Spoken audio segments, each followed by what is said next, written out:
सियावर रामचंद्र की जय. ऋषीमुनींच्या आश्रमातून रामचंद्र परत एकदा अयोध्येमध्ये आले. या सगळ्या कथा आपण बघितल्या याच्या आधी. आणि अयोध्येत आल्यावर त्यांनी आपला राज्यकारभार सुरू केला. एक दिवस, मी जरा कथा आता वेगवान पद्धतीने पुढे नेतोय. एक दिवस त्यांनी भरताला, लक्ष्मणाला आपल्याकडे बोलवून घेतलं. भरत आणि लक्ष्मणालाचं आता लक्षात ठेवा, शत्रुघ्नाला का नाही असा प्रश्न विचारायचा नाही. तो गेलाय मथुरा नगरीचं राज्य सांभाळायला. भरताला आणि लक्ष्मणाला बोलवून घेतलं आणि भरताजवळ तो म्हणाला की मला असं वाटतंय की आता आपण राजसूय यज्ञ केला पाहिजे. राजसूय यज्ञ करायचा कशासाठी? नाही म्हणाला, राज्यकारभार. आता रामचंद्रांना असं वाटलं की राज्यकारभार आपण बघितला पाहिजे. या अयोध्येच्या साम्राज्याचा विस्तार झाला पाहिजे. हे लांब लांबपर्यंत गेलं पाहिजे. जसं शत्रुघ्नाच्याकडे एक राज्य दिले तसं आणखी काही लोकांच्याकडे राज्य देऊन हा विस्तार झाला पाहिजे असं मला वाटतं. आपण राजसूय यज्ञ केला तर.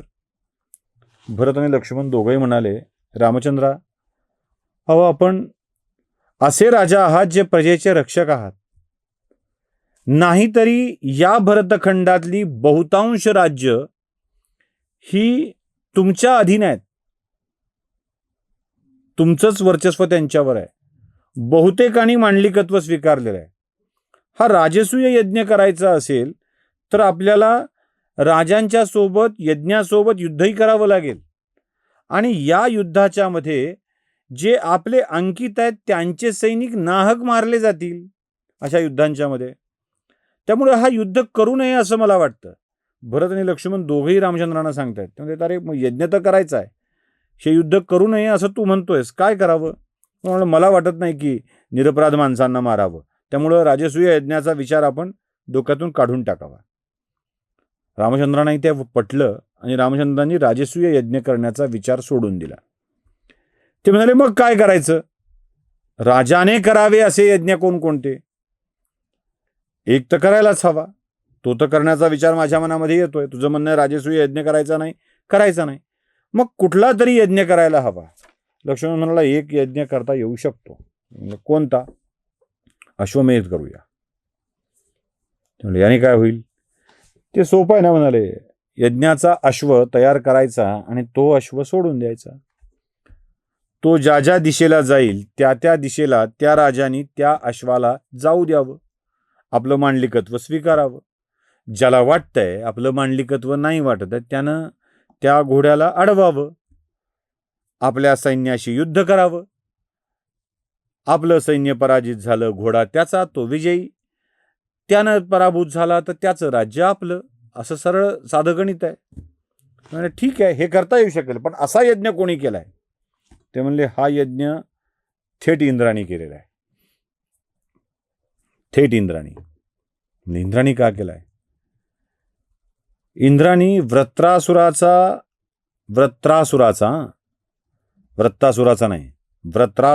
वध केला आणि त्या पापातून मुक्त होण्यासाठी म्हणून हा यज्ञ केला होता. ते म्हणाले, वृत्रासुर कोण होता? ते म्हणजे नाव वृत्रासुर होतं, पण तो एक चांगला ब्राह्मण होता. पुढे पुढे तपश्चर्येने फळ मिळालं, बऱ्यापैकी ताकद आली आणि भगवान विष्णूचीच तो आराधना करत होता. त्याला मारणं शक्य नव्हतं आणि त्याला कुणीतरी मारणं आवश्यक होतं. हा वृत्रासूर नाहक काही चुकीचे संदेश पोचत होता. काय योगायोगा मला कळत नाही. तो वृत्रासूर आणि हा वृत्तासूर. आजकाल स्वतःला प्रामाणिक म्हणवणारा वृत्तासूर असा इतका मातलाय ना आता, की त्याला मातण्यासाठी इंद्राला आता वज्राची आवश्यकता आहे आणि ते वज्र बनवण्यासाठी दधीचीला आपल्या हाडाचं शस्त्र करून द्यावं लागणार आहे. मला वाटतं कधी कधी आपल्याला इंद्र होता येणार नाही.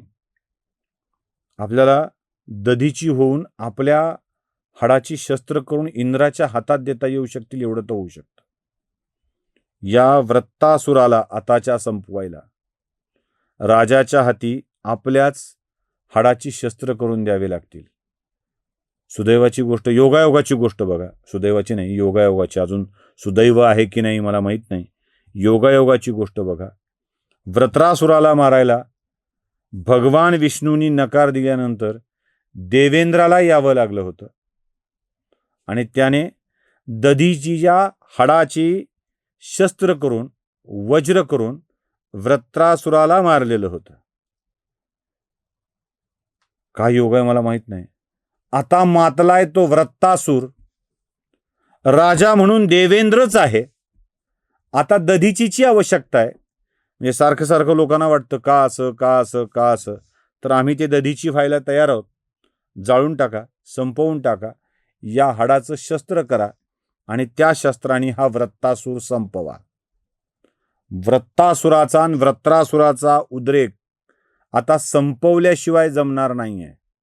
त्यामुळं आम्ही दधीची व्हायला तयार आहोत. देवेंद्राने त्या इंद्रासारखं व्हावं आणि या वृत्तासुराला संपवावं. मी कुठेही राजकारणाचा उल्लेख केलेला नाही आहे. मी कोणताही राजकीय संदर्भ वापरलेला नाही आहे. उगाच कोणी आपल्यावर ओढून घेऊ नये. मी आपली रामकथाच सांगतोय. ते म्हणले अरे बाकी सोड. लक्ष्मणही असाच बोलत होता आमच्यासारखा विषय सोडून देऊन. रामचंद्र म्हणाले बाकी सोड, ती इंद्राची कथा काय सांग, त्याचा काय संबंध आहे ते सांग. ते मला वृत्रासूर माजला होता, लोकांनी सांगितलं वृत्रासुराला मारलं पाहिजे. भगवान विष्णू म्हणाले मी करणार नाही, मी करू शकणार नाही, पण एक करता येऊ शकतं, मी इंद्राला मदत करू शकतो. मग इंद्राला मदत करू शकतो हे म्हटल्यावर इंद्राने ती जबाबदारी स्वीकारली, देवेंद्राने ती जबाबदारी स्वीकारली आणि ती स्वीकारून वृत्रासुराच्या एकदम डोक्यावर वज्राचा घाव घातला आणि त्यात वृत्रासूर संपला. अडचण एक होती. वृत्रासूर असुर वृत्तीचा असला तरीही, मी पुन्हा शब्द वापरतोय, दुसरा शब्द वापरतोय, असुर वर्णाचा असला तरीही, वर्ण म्हणजे वर्ण करणे, त्याने स्वतःसाठी असुरी वृत्ती असुरी वर्ण घेतलेला असला तरीही, जसा रावण होता ब्राह्मण झाला असुर, बरोबर आहे. जसा हिरण्याक्ष हिरण्यकशिपू आले ब्राह्मणाच्या पोटी, वर्ण वरला कोणता असुरी, तसा हा वृत्रासूर होता वृत्तीने असुर पण जन्माने ब्राह्मण.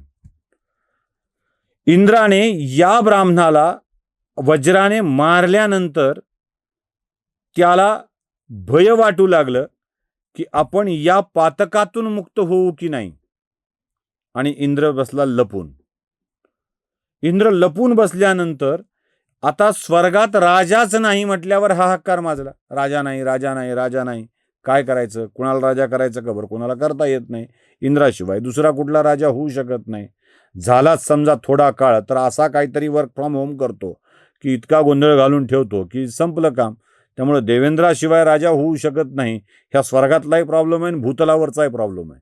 म्हणजे इंद्र म्हणजे राजा अशा अर्थानेच घ्या तुम्ही. म्हणजे असा राजा नाही, हे सगळीकडे हल्लकल्लोळ माजवणारं होतं. काही सज्जन देवदेवता गेल्या आणि म्हणाल्या देवेंद्रा, या ब्रह्महत्येच्या पातकातून मुक्त होण्यासाठीचा एकमेव मार्ग आहे, तो म्हणजे अश्वमेध यज्ञ. तुला तो अश्वमेध यज्ञ करायला हवा. ते करशील तर या पातकातून मुक्त होशील. इंद्राने अश्वमेध यज्ञ केला आणि त्या पातकातून मुक्त झाला. रामचंद्रा, आपल्यालाही हा अश्वमेध यज्ञ करता येऊ शकेल, तो करावा. रामचंद्रांनीही याला होकार दिला आणि अश्वमेध यज्ञाची तयारी सुरू झाली. अश्वमेध यज्ञाची तयारी सुरू झाली की कथा लवकुशाच्या पर्यंत पोहोचते, हे लक्षात ठेवा. आणि ती कथा बघूया पुढच्या भागात. सियावर रामचंद्र की जय.